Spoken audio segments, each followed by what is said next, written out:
And good evening, everyone. Welcome to ESS Empire State Sports and tonight's broadcast of Wise Guys Sports Talk Show with our special guest, Chris Engel. Chris, welcome to the show. Thanks a lot, guys. It was cutting it close. Yeah, we've been here before, and I was just talking to somebody today. The last time we did this, we did it at Between the Buns in Potsdam. And the echo was so loud and noisy in there that night. You remember that, Joe? Yeah, I do. Yeah. Now that you think about it, that place is pretty cavernous to speak of anyway. So I know. Are they still open? Yep. I mean, not now, but I mean, it's a different business called St. Larry's. Okay. It's another bar and grill, but I haven't been in there, so no.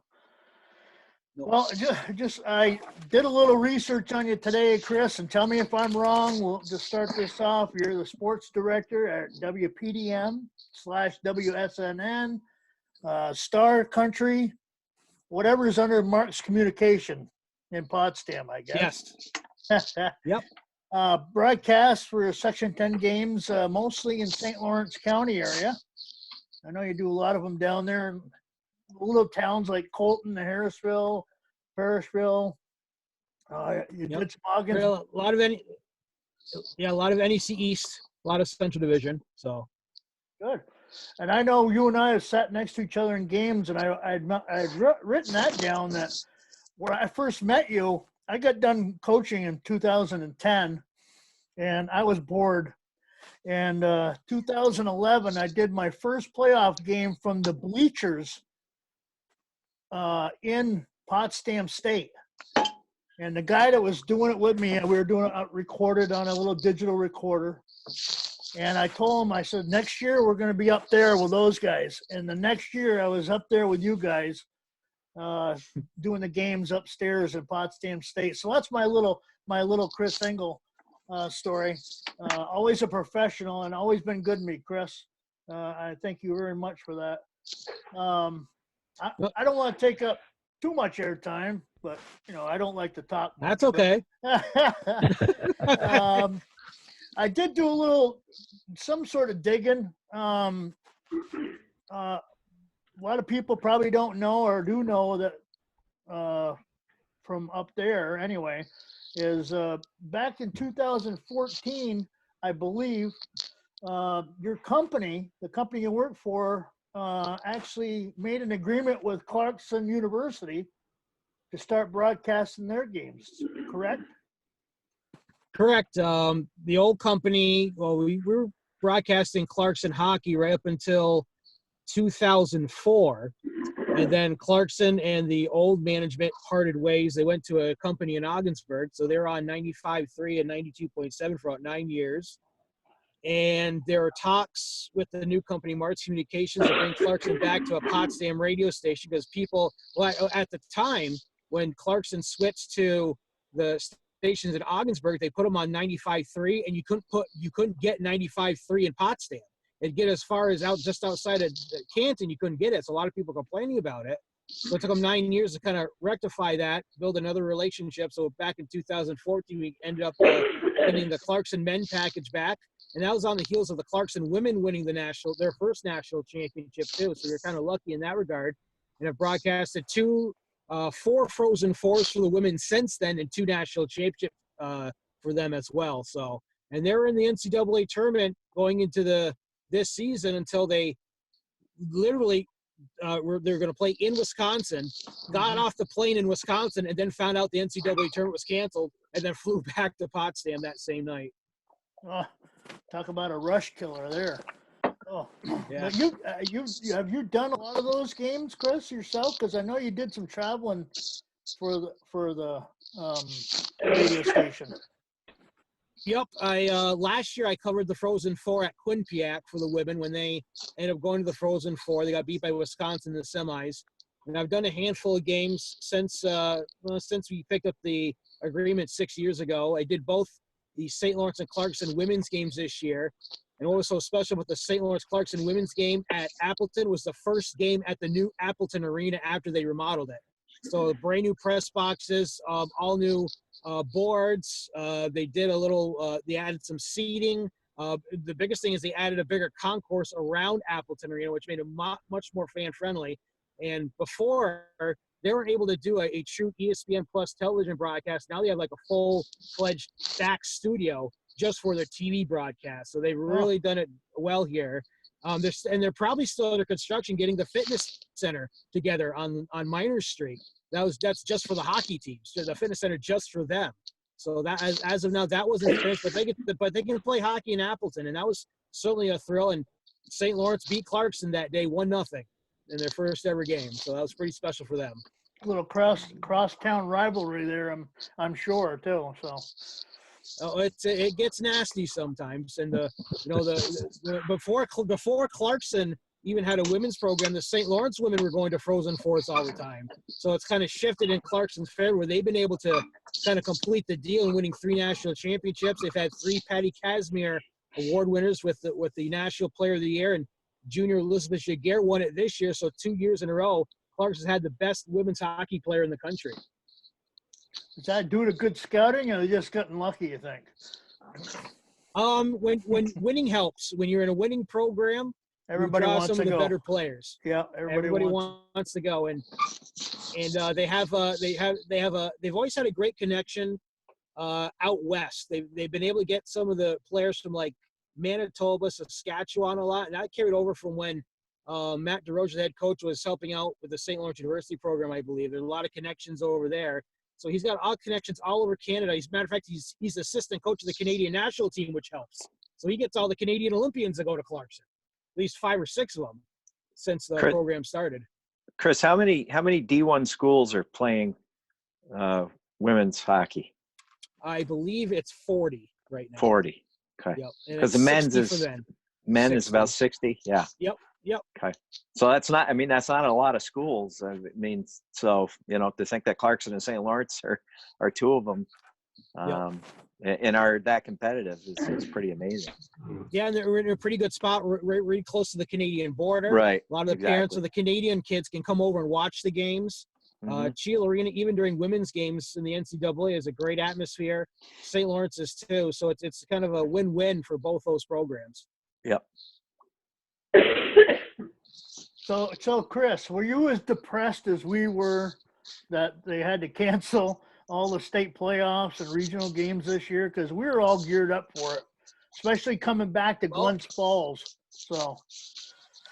Yeah, it was March 11th is going to be the most surreal days of my professional career, because that afternoon you're watching the walls cave in the sports world when the Big East tournament starts canceling, the NCAA tournament starts canceling. That day, the ECAC had temporarily postponed the hockey tournament because Harvard had pulled out. All the Ivy League schools were the first schools in the country to say, we're not doing anything, and everyone's scratching their heads why. Well, there's the reason why they go to Ivy League schools are pretty smart. They were figuring what was going to happen here. They're not going to risk their athletes traveling and going to other places where this coronavirus is going to happen. So the ECAC was in limbo. That night, you had the 2 basketball games at Maxiel, the St. Lawrence Central girls and the Madrid Washington boys, the state competition. What a night that was. First game was played without a scoreboard. Joey remembers that. The scoreboard didn't work. So I'm broadcasting the game not knowing how much time is left on the clock, no shot clock. Me and Steve Heaton are actually keeping track of it in the press box on our phones, trying to keep the time up in the press box because we couldn't see a thing. Then they finally got the scoreboard ready, done for the second half. St. Lawrence Central ends up winning. And then Madrid Waddington ends up being the number 1 team in the state the following game. And that's how the Section 10 season ends. There's not many teams that say they won their final game of the year, and both those teams did. And looking back on that night now, Chris, it was a surreal evening. And I'm not just saying this because our girls were there.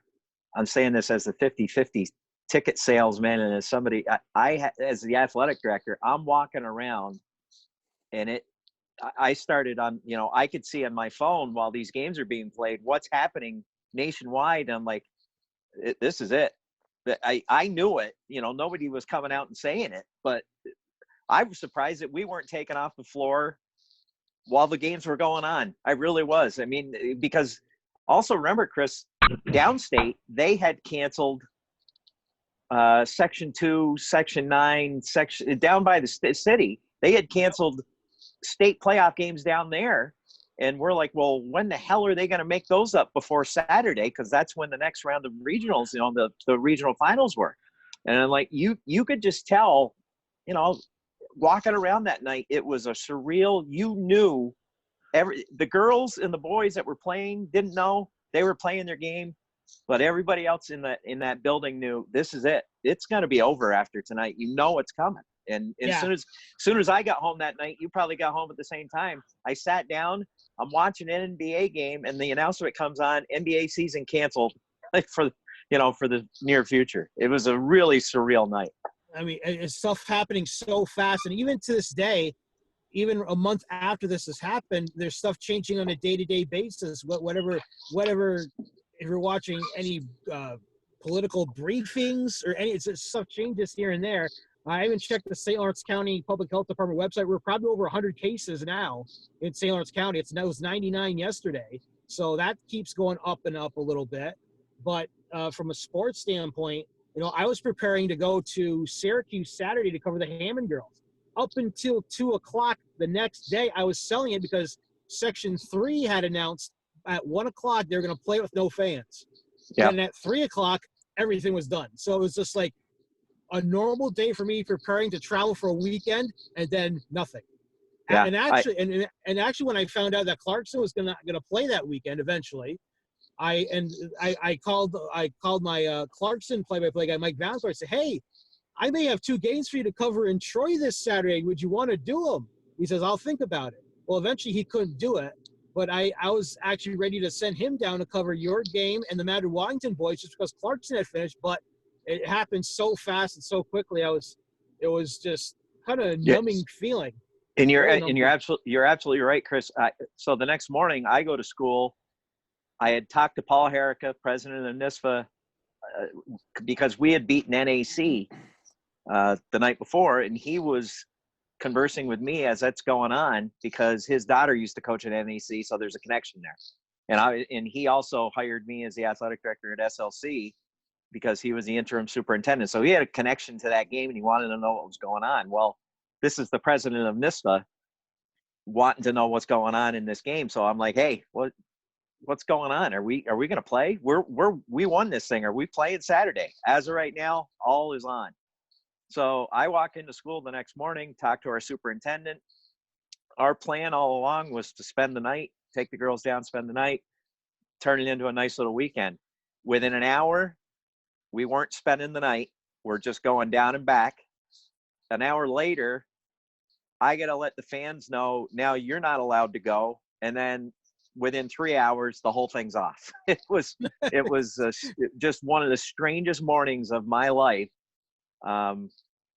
getting that information out to everybody, because every piece of information I gave was more depressing than the previous piece of information. So and now that what we know now, you're kind of glad we didn't have these games, because this could be a lot worse. You're absolutely right. Everything was done properly. As much as we missed everything that's going on in the world of sports, I think every move that's been made it's been the right move. So we'll find out April 27th with the state. So yeah, right. I got a bad feeling about that, to be honest with you. But so Chris, have you been jonesing for sports like the rest of us? Yeah, that was my question. So since the three of us have talked about this in our previous shows, how much we miss sports and what we're doing to try to stem the tide. We're watching Yankees classics, and we're watching the replays of all the Masters. So what are you doing to get through this with no sports? A lot of other things I do. I haven't been watching a lot of the old stuff, maybe a few things here and there. Maybe the first weekend of the when they were replaying the NCAA basketball tournament, I'd watch a little bit of the 82 and 83 championship. But it's just for my family situation. I'm considered essential worker because I'm in the news media, so I've been going to work every day, about 4 or 5 hours a day. What am I doing? Well, I'm doing the 5 o'clock newscast, redoing that because we do a 5 o'clock newscast, and trying to save sponsors from bailing out on their advertising, which, what do you say? I'm closing. You got to pull out your advertising. So you can't sell advertising to closed businesses. So it took about a week and a half to kind of figure out what was I going to supplement to do at work to make revenue, because everyone's losing money. I mean, it's half of downtown Potsdam's closed. Coming home this afternoon, there were probably 2 cars in the first block of Market Street on the side of the road. Wow. Maybe two restaurants open in the first block. That's it. A few others open down, but anything non-essential. And there's a lot of kind of the niche stores in Potsdam and downtown Potsdam. They're all closed. Both Sergi's are closed. Potsdam Ponderosa's closed. No Chinese places are open right now in Potsdam. Anything else non-essential is nothing. So the thrift stores, nothing. So it feels like every day feels like a Sunday afternoon during the summer. And, wow. It's Chris, incredible. It's funny too, because you just hit on something I hadn't even thought of. If they opened up the economy tomorrow, colleges aren't coming back. So Potsdam's not, even if we opened up tomorrow, Potsdam's not going to get the month and a half of college kids outside looking to do things and parents coming in for graduation. Though that's a money making weekend for Potsdam, Canton, with 2 colleges in each town. I didn't even think of that. And they got a new hotel in Canton they're trying to fill up. There's a new Hampton Inn in Potsdam. No commencements in May. Clarkson has announced that they moved their commencement to August. St. Lawrence is going to stream theirs in May. SUNY Potsdam and SUNY Canton have postponed theirs, but they haven't decided if they're going to bring kids back in the summer to have an in-person ceremony or not. Clarkson students voted they want to be back in town. They're going to do it on August 15th. Through hell or high water, they're going to come back to Potsdam, which is going to boost the economy a little bit, I would think. Maybe they're booking hotel rooms already for that weekend. So I would assume. Yeah, but they got from a business standpoint, not just in Potsdam and Canton, but all over the state and all over the country. You got to open the schools first up, because the kids, the parents that have kids, they need to go to work. You can't open up the businesses first and have the kids stay at school because there's nowhere for the kids to go. So there's got to be a process here. You got to open the schools first, then slowly open up the business to get back to whatever normal was for us before all this COVID-19 stuff. So Crazy times. You got anything planned for summer, Chris, as far as broadcasting, or are you just preparing for the fall season like everybody else? I do have a contingency spring schedule. After I looked at the Section 10 website, I saw nothing's being played before May 1st. Anything after May 1st is still on. So I got kind of a cobbled together kind of wish list. Now, the situation is that the state cancels the tournaments, which they do, because if they don't have school down in Section 8, 11, 9, and 1, they're not going to have a state tournament. It's not fair not to have 4 sections out and not being able to practice. There is still a possibility regionally, if they do open up school up here, to play sports in the spring, have just a Section 10 season, maybe stretch it out through June. The state will allow them to do it. I think the state will give them all the liberties in the world, any section that is able to do it, to play as far as they can through, the spring into the early summer. But as for the summer, it's pretty, even the last 10 years, it's gone pretty dead up here, because allegedly there's another semi-pro football team starting up. That may not happen. American Legion baseball isn't what it used to be. There used to be the Empire State Games back in the day to go cover downstate. That hasn't happened in about 7-8 years. Summers are pretty quiet, and I've gotten away from doing the summer soccer beat a little bit, what we used to do. But that's about it. You may have one Babe Ruth baseball team combined between 2 counties now, because there's just not enough kids that play baseball during the summer anymore. So what I've been concentrating on is our station is actually celebrating our 65th anniversary this year. And the birth date is April 30th, 1955. So I've been concentrating on getting a lot of phone interviews, getting some old audio, and trying to put together a couple weeks worth of some memories from the last 65 years of WPDM. And I've been, pretty successful getting some old timers on the phone, getting a lot of audio. Matter of fact, today I talked to former Watertown Daily Times writer Len Seneca, who lives downstate in central New York. He just retired from teaching, worked with Con Elliott for about 9 years in the late 70s, early 80s. And one of the hardest things to find is Con Elliott play-by-play on tape. Well, lo and behold, he told me today he's got a couple hockey games the 1985 Division II hockey final from Maxey and the 1988 New York State hockey playoff game, which we hope has Con play-by-play on it, which is rare to find. He's going to mail me the cassettes. I'm going to dub them over, and we're going to use some of that on the air towards the end of April. That's a sweet find, especially when you're not expecting it. I know. And then last week at times I would type in our call letters in the YouTube search bar, and all of a sudden popped up videos of this old reel-to-reel playing old WPDM audio. This guy in Wisconsin who grew up in Russell had his dad was a drinking buddy of Dave Cady, who used to do the morning show at WPDM for like 30 years. And he ended up giving him old reel-to-reels of some old audio. Well, the first thing I played was the old 1969 WPDM AM/FM sign-on with Dave Cady's voice on it. He also had the sign-on for both PDM and WSNN, or the old WPDM FM, and a couple old commercials from his parents' restaurant they used to own in Hermit. So I've got that stuff digitized, ready to go. And I've talked to some old-timers like John Shatraw. I've talked to Kevin Mastelon, who worked at PDM in the late 60s, early 70s. So we've got a pretty good collection of voices and some audio that hopefully is going to get a lot better towards the end of the week.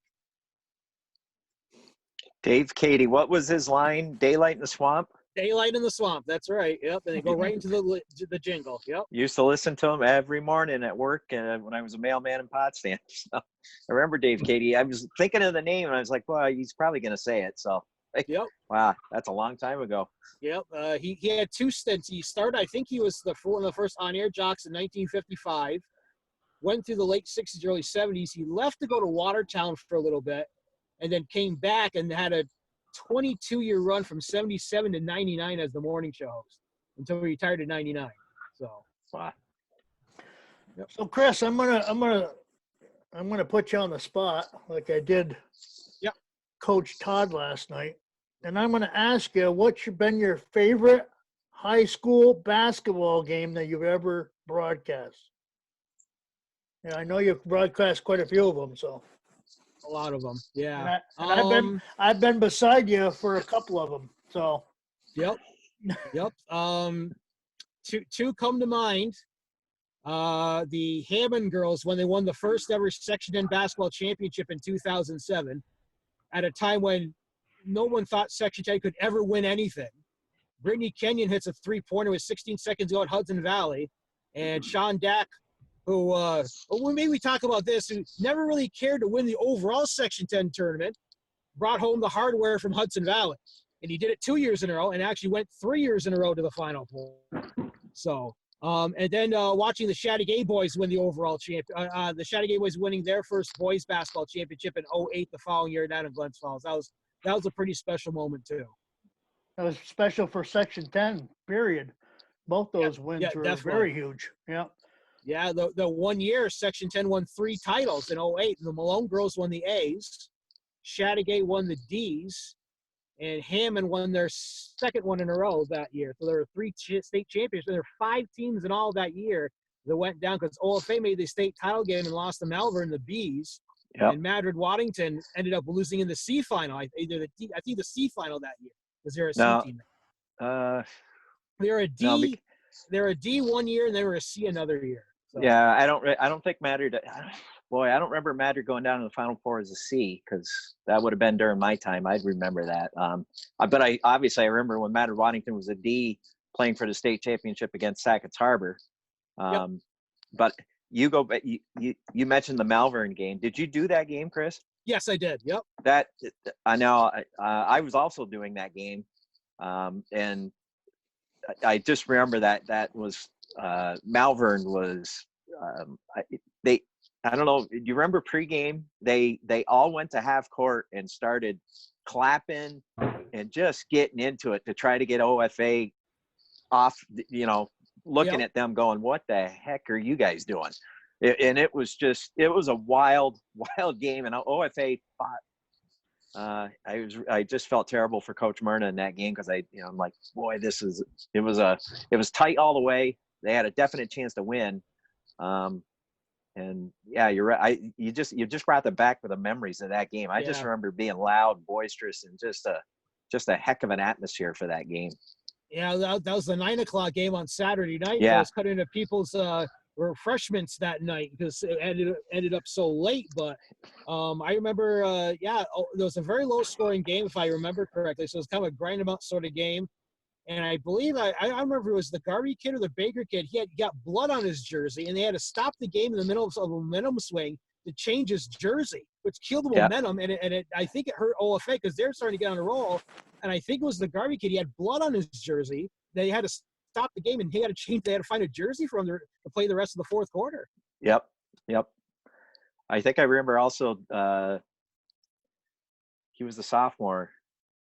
Gene Boyer, yeah. Gene Boyer, as a sophomore, I thought at least that day in that game, I thought he was the best player on the floor. Like, thinking back now, thinking of that game, he kept OFA in it while that situation was going on. Mm-hmm. He really carried them for the longest time in that game as a sophomore. He was a heck of a player, and that's a guy that won the Jakowski in 2010. So he had a huge block in that game too. If I remember, he swatted one right like 10 rows up into the stands. Yeah, rejected a kick from Malvern and put everyone on their feet. I really thought he was the best player on the floor in that game. So. You get a hell of a memory, Chris. I don't remember what I did yesterday. I'll be honest with you. I was just thinking the same thing. I don't either. So, but I do remember what happened 20 years ago. It's just kind of odd that way, I guess. I don't know why. Yeah. Yep. So let me see. I made the list today. I'll be honest with you. I did spy on your profile a little bit today, and when I was scrolling down, I came upon the 1981 Potsdam Bears video that you posted, and of course, I had to watch it. Yep.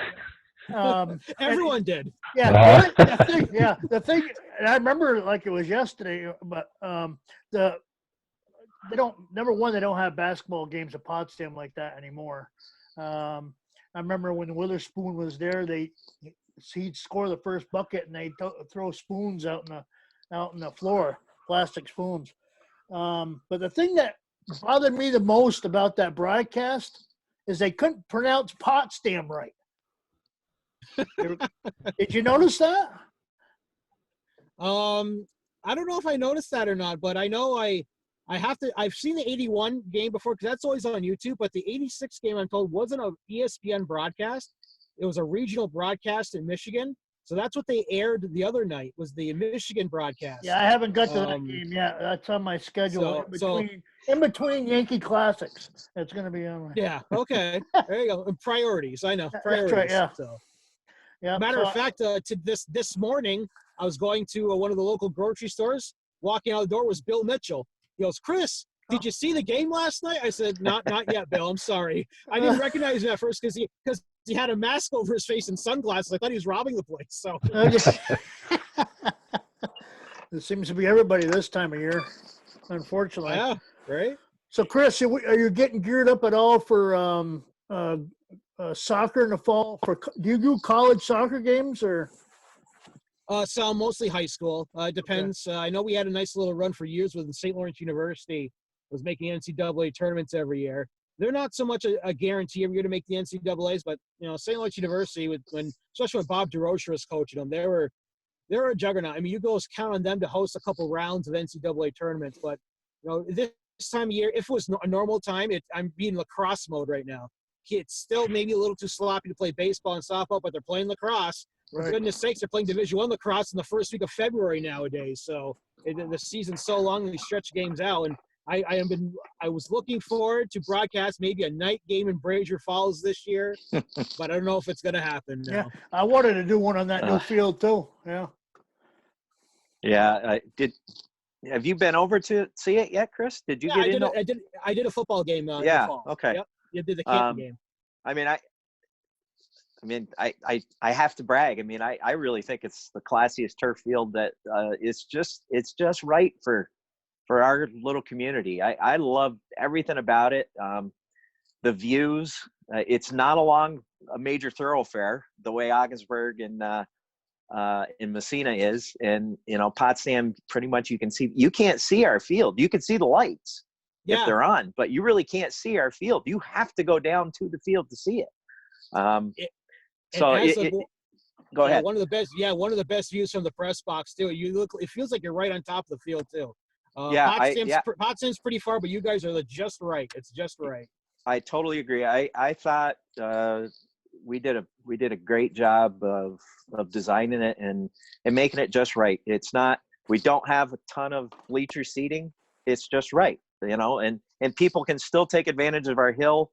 It's only good from about the 20-yard line down now. You can't stand at the 40-yard line and not be in the bleachers. You're not going to be able to see the whole field. But from the 20-yard line down, you can still sit on the hill. You don't have to sit in the bleachers, and you can still watch the game. So, we really did a good job, and I love it. It's really state of the art for Brazier Falls, New York, and we're pretty upset the fact that we got one of the best lacrosse teams in not just the section but the state, and not have the opportunity to see them play this year right now is pretty frustrating.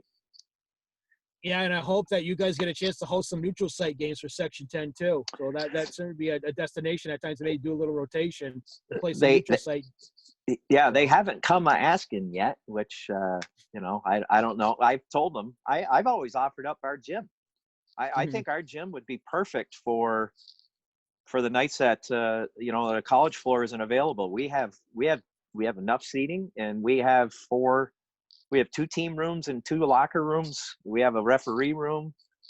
They've never once asked for the gym, but I've always said, hey, it's available. If you guys want to use it, it can be used. It might be a perfect location for girls diorama or even the boys diorama, because they don't get the crowd. We don't get the crowd at the dioramas the way we used to. Though this year boys diorama, the crowds were good. Games weren't great, but the crowds were good. So yeah. Well, I don't know about those Sunday games though. That's the thing. I know they know the girls want to have their own day, but got to have a day off at some point for those 2 weeks. Oh, you're telling me. And my wife works the door. I'm doing the 50-50 broadcasting here and there where I can. I mean, it's just, and at this year I had, our girls obviously was going to states, and my boys team made it a Class C champ. Those 2 weeks were exhausting to say the least. Yeah, a lot of sleeping in, a lot of late nights. So, but and then you had the little reprieve leading up to the Section 10 overall tournament, the state tournament, and almost got through to the state quarterfinals this year, unfortunately. But so now this Wednesday would have been my first broadcast of the spring, because Clarkson and St. Lawrence were to play men's lacrosse this Wednesday at Clarkson. So missing out on that, and all of April's wiped out. We'll see if all of May and June will be wiped out here pretty soon. Yeah, this would be a downtime though for you right now, Chris. I mean, we should be on spring break. Yes, that's right. Maybe you'd probably be filming this week with college games, because there would be no high school games of any sort this week. So yeah, probably scatter 1 or 2 college games if I can, or just take the week off and then get loaded up for 5 or 6 games. Usually what I do with the spring is loaded up games 5 a week and see what gets played because of the weather. It's not a guarantee that even all the games will get played because of the weather up here, but this has been the best weather spring we've had in about 10 years up here. It's crazy. I know. And not to cut you off there, Dave, but again, as an athletic director, this is for the first time in 5 years that I would have had teams out of the gyms and outside in March. And the first time is in 5 years as the AD. And on top of that, I had a turf field. Softball and baseball, we had plans for them to, they can't play the game on the field, but they could practice down there to get some pitching, some throwing, some catching, some infield, some outfield stuff. But and we can't use it. And I'm like, this is the best weather year we've had, and the poor kids didn't get an opportunity to take advantage of it. But it is what it is, unfortunately. So we just gotta keep watching the ESPN Classics and all that stuff. So I thought I'd be playing, honestly, I thought I'd be playing a lot more video games at this time, but I've been too busy because both well, I'm considered essential because of news media. My wife works in retail, so she's essential. So we've been working our regular jobs, but the kids have been home. So I've had to play teacher in the morning between 8 and 10 before I go to work. And she works in the middle of the week and on weekends. So it's try to get the kids motivated to do their homework or to start work at 8 o'clock in the morning when they're, and now I'm sleeping in a little bit. They are sleeping in a little bit. Okay, let's go. Let's get a couple hours in before I go to work. And then if you don't finish it, you got to do it when I come home. So it's certainly been, I'm not big on routines. I don't like routines. It drives me nuts, but this routine, I can see how it can get old pretty fast. It's going okay so far, but the kids are for the most part doing their work, and they both have Chromebooks. I got a 15-year-old and a 7-year-old, and the 7-year-old has a better Chromebook than the 15-year-old. So, and she's a whiz on it, and all of her homework gets done and sent by email or over a server to her teachers, and it's pretty amazing. I remember going to college with a 5-subject notebook and a couple pens. So it's just amazing what they can do now, especially at the elementary level. Yeah, some schools kicked out their honor rolls today, and I'm thinking, who wouldn't make the honor roll? I don't know where they would screw up. Well, I really don't. I mean, are you stressed at they home? released. Are you stressed at home teaching the kids, or no? Are you okay with that? Because I hear a lot of a lot of bad stories. I'll tell you that. I'm more monitoring them, making sure they're doing their stuff. They know what they have to do, and I do have to check their emails to make sure that what the assignments. And there's a couple apps on my phone that I use where I can see the assignments coming in and I know what they have to do. So this is what you have to do. You go do it. And then they turn it into their teachers, via email or whatever. It's not so much teaching, more monitoring. It's just a matter of time management. If that's the biggest thing, making sure I get up to get them up, get a routine, eating breakfast, get dressed, and all the Zoom stuff that they're doing too. But my daughter had a one-on-one Zoom meeting with her teacher this morning. Then there'll be a couple class Zooms in the morning. And then my son has 3 or 4 Zooms during the week. So you got to kind of work that schedule around my wife and I's schedule to make sure they're not missing out on anything.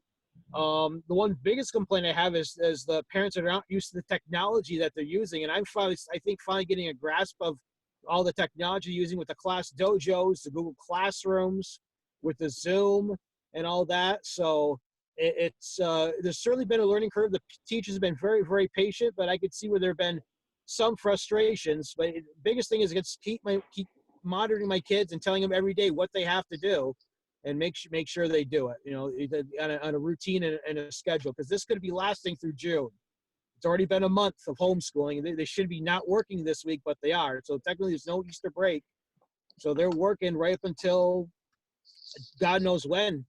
So it's just to wait and see every 2 weeks now. Yeah, I couldn't do it again. I'll be honest with you. I was talking to somebody today about, I know why the young have kids, because they have the energy for it. There's no way I could do that again. Mentally, I am not there. I'm not that young anymore mentally. So I don't know if I could do that all over again. But yeah, I saw. I relished.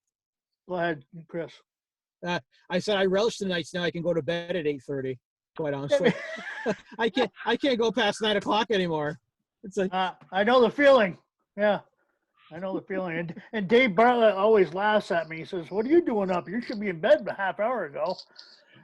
Yeah, because I'm getting ready to go to bed. That's why we can't do this show at 8 o'clock. Yeah, I was going to say that's why we moved it up to 7. Yeah.